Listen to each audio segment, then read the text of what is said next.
Samotná škoda na majetku, ktorá vlastne vznikla z požiaru tej výrobnej haly, bola vo výške 420 000 eur.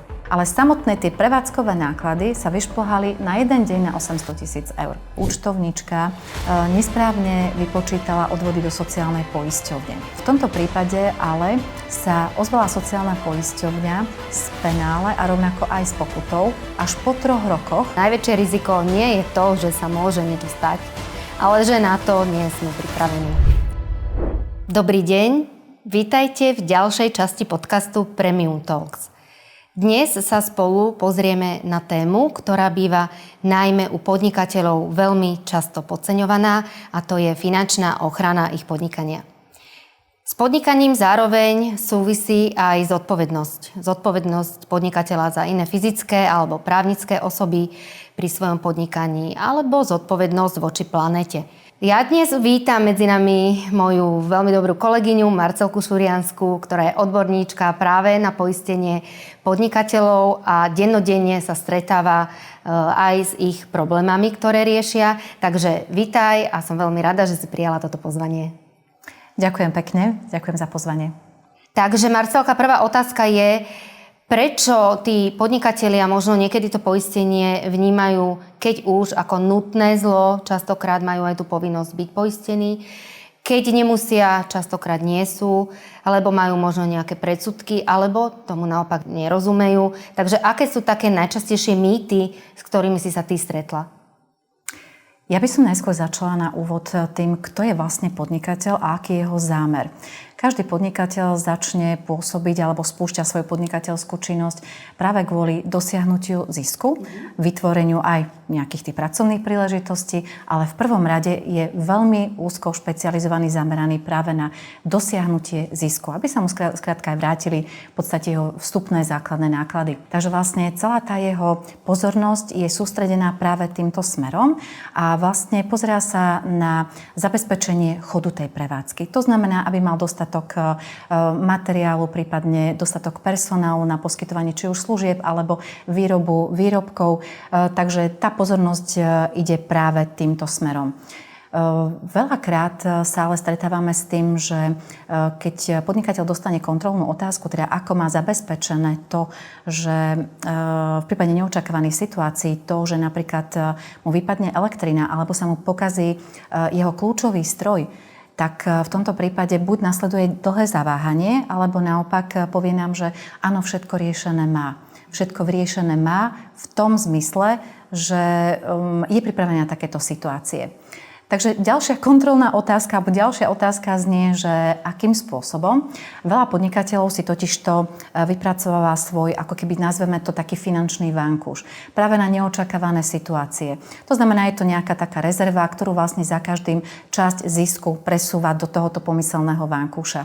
A tu je vlastne pripravený na to, aby z tohoto vykryl takéto prípadné krátkodobé finančné škody. Ono je to všetko v poriadku a so všetkým týmto súhlasíme.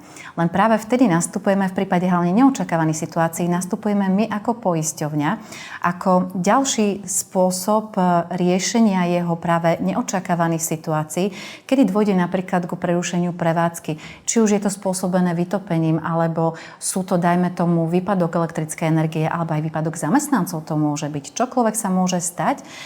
V tomto prípade naozaj ten podnikateľ musí pozerať na to, či mu aj ten pomyselný finančný vankúš bude stačiť na vykrytie týchto škôd.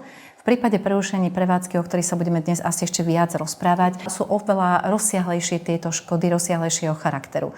Takže tu naozaj myslím si, že prvotne vychádza práve tá ako kebyže neinformovanosť alebo skôr taký ten postoj voči poisteniu ako voči nutnému zlu práve z toho, že jeho aktivity sú zamerané niekde úplne iným smerom. Ale niekedy to je možno aj neznalosť rizík, ktoré hrozia, a potom vyčíslenie tých finančných dopadov nemusí byť asi vždy reálne, ktoré neskôr nastane. A koniec koncov aj toto nám vyšlo z minuloročného prieskumu, že škoda vo výške 50 000 by položila na lopatky 85% malých a stredných podnikateľov. Je to naozaj veľké číslo, aj tej škody samozrejme. A hoci predtým deklarovali väčšina z nich, že tú finančnú rezervu má, tak na takúto situáciu nebola pripravená. Ďalšia vec, s ktorou sa ešte veľmi často stretávame, je aj to, že je úplne iné podnikateľské zmýšľanie v krajinách východného bloku Európy a západného bloku Európy. Ako náhle získa zákazku náš podnikateľ, ktorú má cez krajiny alebo v krajinách západnej Európy, automaticky od neho tá protistrana žiada predĺženie poistenia. Či už poistenia zodpovednosti, poistenia prevádzky a ďalších typov poistení, ktoré vlastne poskytujeme. A naozaj veľakrát sa stretávame s tým, že podnikatelia začnú až vtedy sa nad tým zamýšľať, že keďže to je od nich vyžadované, kde si to poistím, potrebujem to rýchlo, aký vlastne rozsah potrebujem. Vtedy naozaj odporúčame obrátiť sa na odborníkov, či už priamo na poisťovňu alebo na finančných sprostredkovateľov. Podotýkam na tých, ktorí sa práve zameriavajú na poistenie tých podnikateľských rizik. Takže určite tá pomocná ruka z našej strany tu vždy je. Aké má možnosti, na čo všetko má alebo by mal ten podnikateľ myslieť? A poďme sa ako o prvom baviť o tom poistení majetku. Čo všetko sa za tým skrýva, čo všetko je možné poistiť, na čo nezabúdať? Áno, znova sú tu také dve alternatívy alebo dve hlavné skupiny. Jedna skupina je poistenie majetku, ak som jeho vlastníkom. Teraz sa bavíme o poistení hlavne budov a hál. Druhá skupina sú zase podnikatelia, ktorí podnikajú v prenajatých priestoroch. Takže tí, ktorí vlastnia tej budovy, napríklad sú to polyfunkčné budovy a v časti sa podniká, v časti napríklad je určené, teda časť tohto objektu je určená na reálne bežné bývanie. V takomto prípade sa zameriavajú podnikatelia práve len na celú tú budovu. Vždy je dobré sa pozrieť na to, či aj tie prevádzky, ktoré podnikajú v týchto priestoroch, majú takisto tiež poistenie zodpovednostných škôd v tých prenajatých priestoroch. To znamená, ja som v nejakom komplexe, kde sú aj iní podnikatelia. A malo by ma zaujímať, že minimálne ten, ktorý možno so mnou susedí, či je poistený, či by vedel alebo mohol niekedy poškodiť moje podnikanie a môžem utrpeť nejaké finančné straty. O tomto hovoríme, o takýchto situáciách? Áno, o takýchto situáciách. Tu ale hlavná zodpovednosť je práve na vlastníkovi tej samotnej budovy. Môže to byť fyzická alebo aj právnická osoba. Je to naozaj, tých alternatív na trhu je veľmi veľa. Vždy ten vlastník nehnuteľnosti by si mal dať pozor, ako má postavené aj nájomné zmluvy a rovnako teda aj čo vyžaduje. My samozrejme odporúčame, aby každá jedna prevádzka, ktorá je v rámci akéhokoľvek objektu, nemusí to byť len polyfunkčný objekt, aby vlastne mala tú prevádzkovú zodpovednosť. Ak tam vykonáva tú prevádzku, aby ju mala poistenú. Ak som zase ja vlastníkom nehnuteľnosti, tak za chod celej tej budovy a jej dobrý technický stav zase zodpovedám ja. To znamená, že naozaj pozrieť sa na to podnikateľské riziko aj očami toho vlastníka, ale aj očami toho prevádzkovateľa. Ale to sa bavíme hlavne teda o tých stavebných súčastiach, budúť sa bavíme o tej nehnuteľnosti ako takej. Ale každá firma, každý podnikateľ má potom majetok. Či už to môže byť aj administratívna nejaká služba alebo niekto, kto denne používa počítače, iné zariadenia, nábytky alebo nejakú techniku pri výkone práce. To sa bavíme už potom tiež o majetku, ale nie o nehnuteľnosti. Áno, je tam rozdiel? Dobre to vnímam? Áno, presne tak. Takže áno, ako si povedala, máme ten majetok rozdelený na nehnuteľný a hnuteľný majetok. Hnuteľný majetok je vlastne veľmi jednoducho povedané ako pri napríklad bývaní, že keď otočíte opačne tú budovu hore nohami, tak vlastne to, čo v nej vypadne, tak to je vlastne to zariadenie, ten hnuteľný majetok. A práve teraz je potrebné pozrieť sa na to, že kto je vlastníkom toho hnuteľného majetku, toho, čo tam vypadne z tej pomyselnej nehnuteľnosti. Či je to práve ten prevádzkovateľ, alebo je to vlastníctvo toho, kto vlastní tú budovu. Takže tam takisto sa rozlišuje potom to poistné krytie. Aby som bola úplne konkrétna, v rámci toho hnuteľného majetku máme zariadenie tej kancelárie a to môžu byť stoly, stoličky, počítače, rôzna elektronika typu napríklad kopírky, notebooky a tak ďalej. Takže toto je vlastne tá jedna časť a druhá časť sú zase samotné stroje. Napríklad máme lekárske komory, ktoré vlastne majú u nás tiež poistené majetky, ten majetok, ale v tomto zmysle sú napríklad, alebo tu sú vnímané za hnutelný majetok aj stroje a prístroje, ktoré používajú. Môžu to byť napríklad pri zubných ambulanciách práve veľmi drahé kreslá tejto zubnej techniky. Ďalej to môžu byť rôzne prístroje. Vo výrobných halách sú to rôzne píly, rôzne povedzme výrobné pásy a tak ďalej. To znamená, všetko toto sú tie prístroje, ktoré takisto sú súčasťou toho hnutelného majetku. A stretávame sa s tým, že ak už teda podnikatelia, alebo teda najčastejšia chyba, s ktorou sa stretávame, je to, že tí podnikatelia si skrátka nechajú poistiť, ale len ako keby tú kľúčovú časť. To znamená, napríklad mám výrobnú halu a ja si tam poistím len časť toho výrobného zariadenia. Napríklad jeden ten kľúčový stroj, taký ten hlavný, ten nosný stroj, ktorý je pre mňa dôležitý pre tú výrobu. A ostatné zariadenie už poistené nemajú. V prípade poistnej udalosti, alebo teda škodovej udalosti, až vtedy vlastne prichádzajú na to, či majú naozaj reálne dostatočne nastavené poistné limity a hlavne, či má tá poistná zmluva obsiahnuté všetky tie poistné riziká, s ktorými sa oni môžu stretnúť. To znamená, byť pripravený naozaj doslova na všetky tieto alternatívy, tieto udalosti. A to samozrejme podnikateľ, ako som na začiatku spomenula, ktorý naozaj má svoju pozornosť sústredenú na dosahovanie zisku, tak veľmi ťažko podľa mňa sa vie sústrediť na to, aby som mal poistené úplne všetko. A zaujalo ma z tohto, čo si ty spomínala, práve to, že mi vypadne ten kľúčový stroj. Vlastne mám poistený ten majetok, ten podnikateľ nemá šancu vyrábať. On musí zaplatiť mzdy napríklad, alebo nájom. Veľmi pekne plynulo sme sa dostali, v tomto prípade od nehnuteľného a hnuteľného majetku práve k ďalšej možnosti, a to je prerušenie prevádzky. Škody spôsobené prerušením prevádzky. Túto oblasť máme nastavenú, že sa týka živelného prerušenia prevádzky. To znamená, aby napríklad vznikol požiar alebo vodovodné škody, ktoré mi vlastne pokazia, alebo teda budú príčinou toho, že sa mi pokazí ten stroj, ktorý vlastne ja mám ako ten nosný pre svoju výrobu, prípadne teda pre poskytovanie svojich služieb. Takže áno, to prerušenie prevádzky je veľmi zaujímavá téma a veľakrát veľmi často aj podceňovaná. Pretože podnikateľ si povie, že áno, veď to prerušenie prevádzky mám na nejaký ten základný chod. Ale presne to, čo si spomenula, v tom prerušení prevádzky, hoci sa teraz bavíme o malom prerušení prevádzky, tak tam sa stretávame s tým, že sa hradia náklady, alebo teda jeho súčasťou je preplatenie alebo hradenie nákladov, ktoré sú nevyhnutné bez ohľadu na to, či mám tú prevádzku v plnom chode, alebo tú činnosť mám momentálne z nejakého dôvodu pozastavenú. Hej? Že proste nevyrábam, neposkytujem tie služby. Tam je veľmi veľa vecí, ako sú napríklad platby do sociálnej poisťovne, platy zamestnancov, leasingové splátky, poistenie, poistné splátky, rôzne úvery. Ďalej je to, či vyrábam alebo nevyrábam, stále tam mám priebežné dodávky elektriny, vody a iných energií. To znamená, toto všetko, keď sa mi takto naskladá, tak je to celkom veľká škoda. A veľakrát práve to poistenie majetku nie je až v takom rozsahu, respektíve škody, ktoré vznikajú pri škodách na majetku, nie sú v takom veľkom rozsahu, ako práve tie, ktoré vznikajú z prerušenia prevádzky. 17.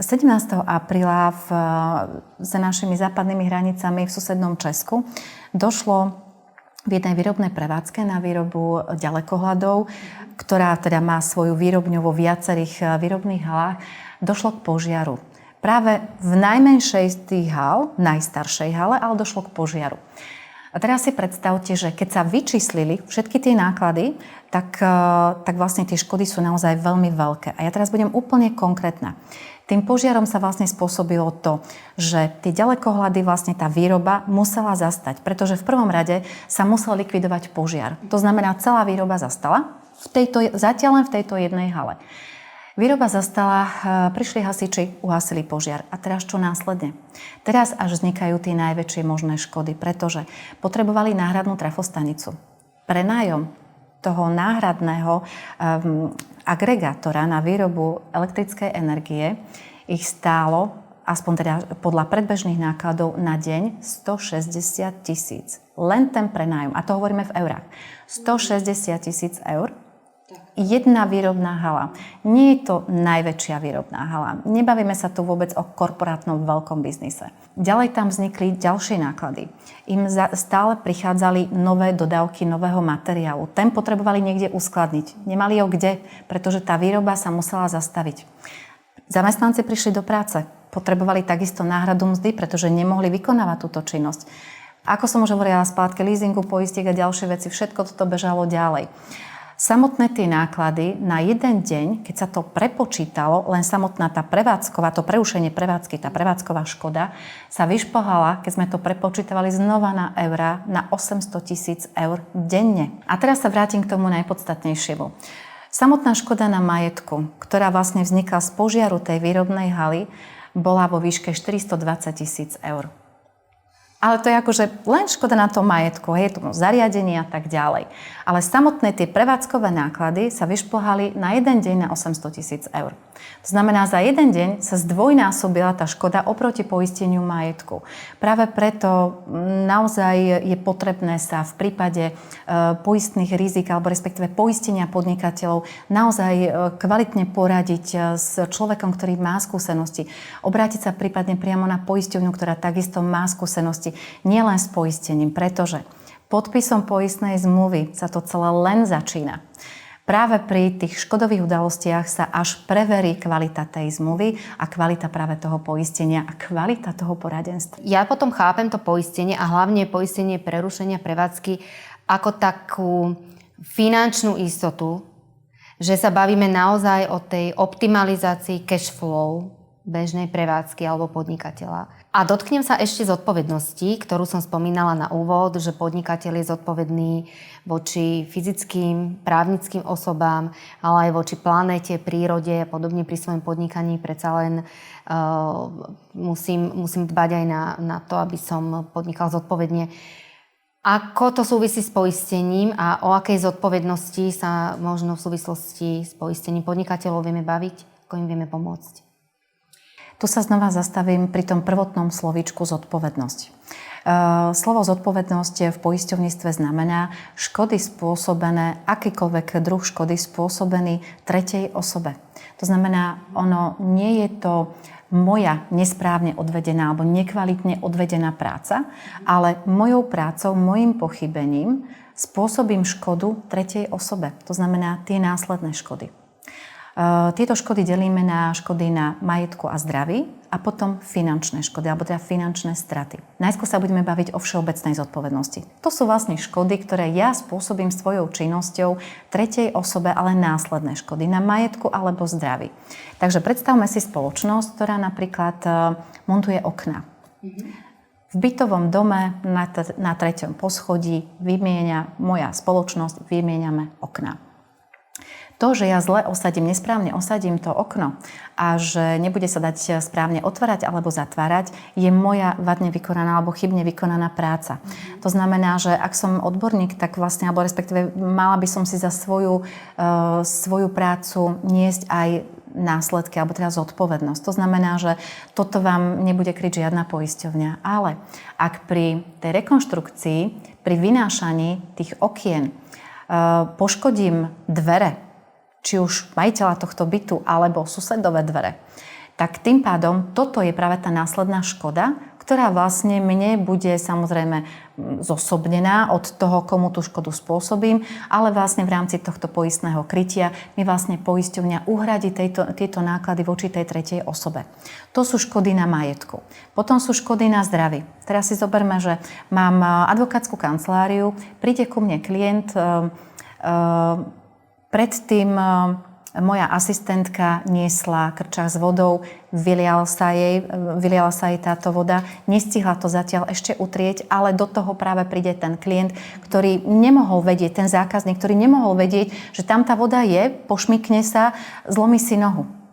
V tomto prípade vlastne moja prevádzka spôsobila škodu na zdraví tejto tretej osobe A v tomto prípade znova tie škody na zdraví si môže uplatňovať voči mne práve ten môj zákazník.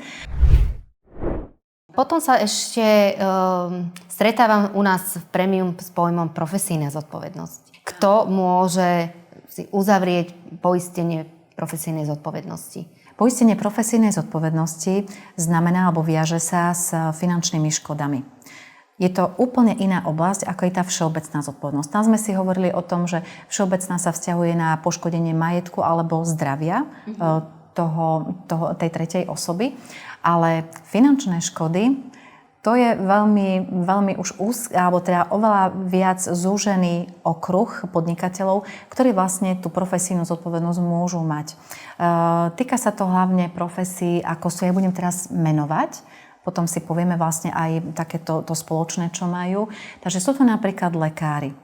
Sú to napríklad auditori, účtovníci. Môžu to byť stavební inžinieri, architekti, projektanti.